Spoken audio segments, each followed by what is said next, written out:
All right, so if you're watching this video, you probably got done. At least I hope you got done with the season finale, the series finale of Better Call Saul. And normally I'm upbeat, I'm crazy, I'm chaotic. It's late, all right? I just watched the finale. I sat in silence for a good, 5 to 10 minutes before we talk spoilers for this final episode and kind of just give thoughts on this and the season and this series, and we reflect on everything. Have you ever watched a show... and this has been the case for a couple of shows with me in particular, and you just you take a breath and you're like, I can't believe I actually got to sit through this and be caught up with every single episode, and I got behind for a while. I finally caught up last week. I didn't get to do the week-to-week thing, and I would do 2-3 episodes at a time, but it's the same experience, right? And Better Call Saul was that experience for me, and I know not everyone has loved the pacing of this season. It's a very slow burn season. There have been a couple of episodes that just haven't entirely done it for people. I understand that, right?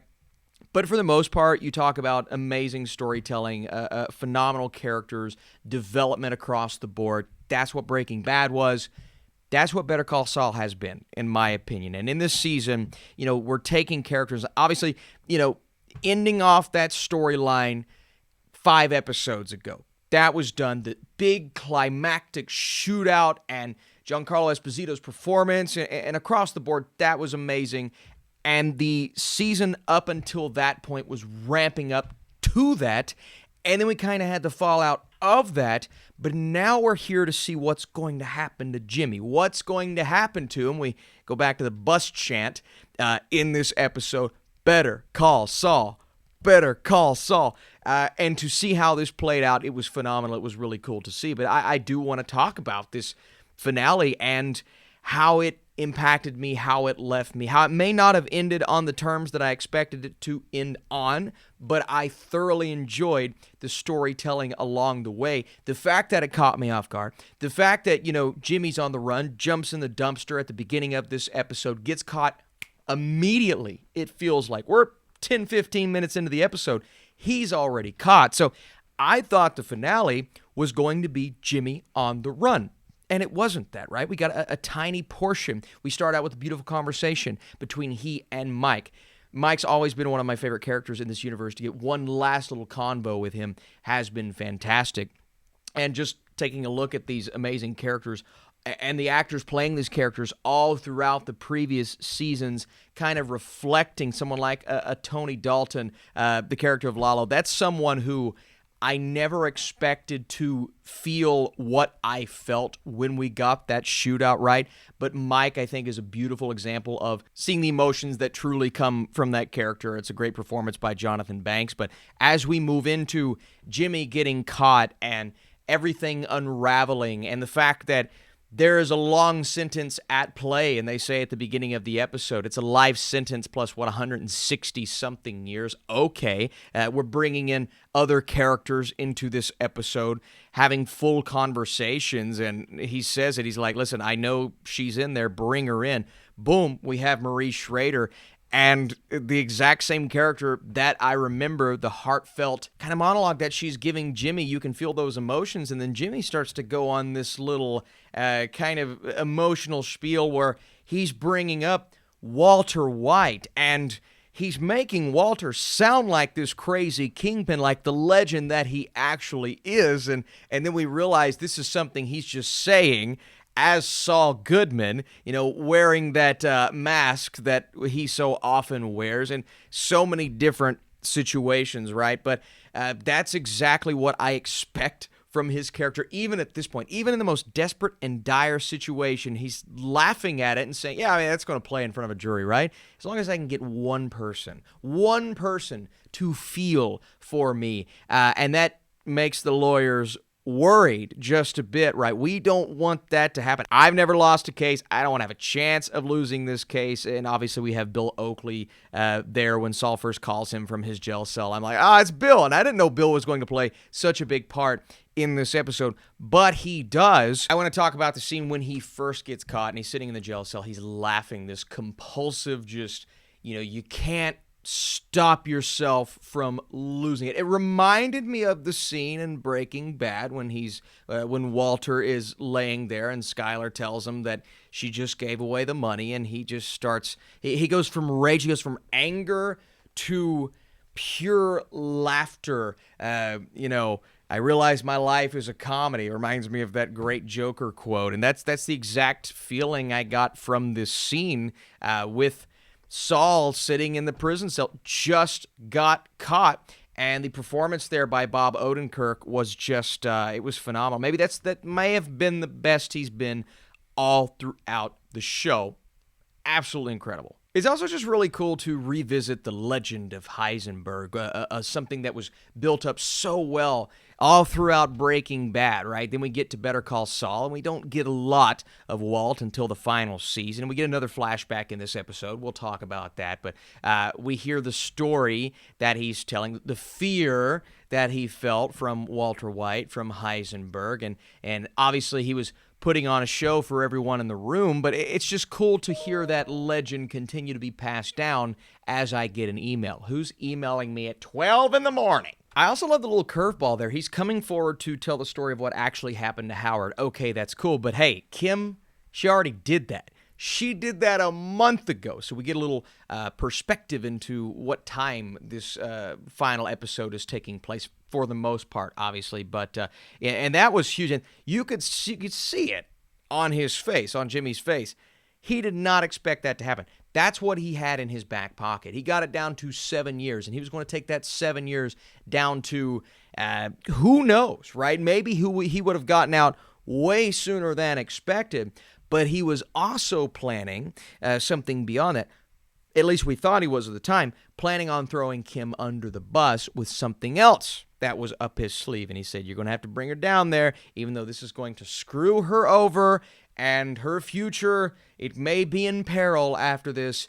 I'm Saul Goodman. I can do what I want, and we have another ace up our sleeve. I was curious to see what that was because Jimmy, he is always throwing something at us that maybe we don't expect, maybe they don't expect in the series. So I was curious to see what that was, and the way that the case starts out, the United States versus the name that he chose for this, Saul Goodman. And I love that. It's representative of all of the things we've built up to when it comes to this final episode. I also love the little line. It's like, listen, I want ice cream. When I'm in my jail cell, he's on the plane talking to Bill, and he's like, you don't get it. It's really good ice cream. He had me convinced. I'm like, what is he going to do? So everything's literally building up to this case, and he stands up. We start the trial. He stands up, and I feel as if he is going to make everyone think that he's not innocent, but he's going to get out scot-free. And that's the charm of Saul Goodman. And then he just goes off on how he played a massive part in building Walt's drug empire, and Walter White couldn't have done it without me, and I'm Saul Goodman, and I'm just sitting here like, are you kidding me? Are you kidding me? And that was such a shock to me because it's just not who he is as a person, at least who he was. But the progression of the events that we saw in this season, whether it be the flashbacks or things that are happening to him in modern day, we can see it slowly start to chip away. That's a beautiful character arc in itself. But it's also something that leads me to believe that relationship with Kim, it was much more important than what we even thought it was. Because I was convinced he was about to throw her under the bus. It was the opposite. He just brought her in there so she could hear everything he was saying, talking about playing a huge part in Walt's drug empire. Then he brings up his brother. I love the shot that we get, by the way, of that exit sign that's buzzing when he mentions Chuck, because obviously everything we went through with Chuck.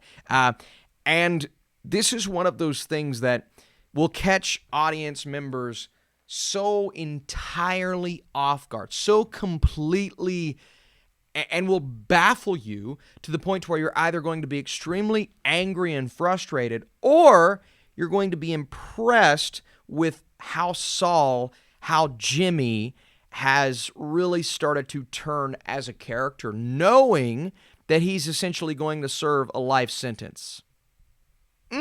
We get a beautiful conversation with Jimmy and his brother, and Chuck says, if you don't like where you're heading, there's no shame in going back and changing your path. And then we get the conversation with Walt, where he's talking about, if you had a time machine, what would you do? Would you go back? And that conversation, it got a little bit of a chuckle out of me. It didn't fully end where I expected it to end, but this whole thing has been building up to these last 2 episodes, where we're looking at where Kim is now and how all of this affected her and going forward with Howard's murder. And that's a big decision to make. That's something that she could, it's not going to affect her in court, but there's going to be a civil court. She's going to come after her inevitably because she went to the widow and told her. And I think it feels like a poor decision on its surface, but it makes sense from where she's looking at it from her perspective.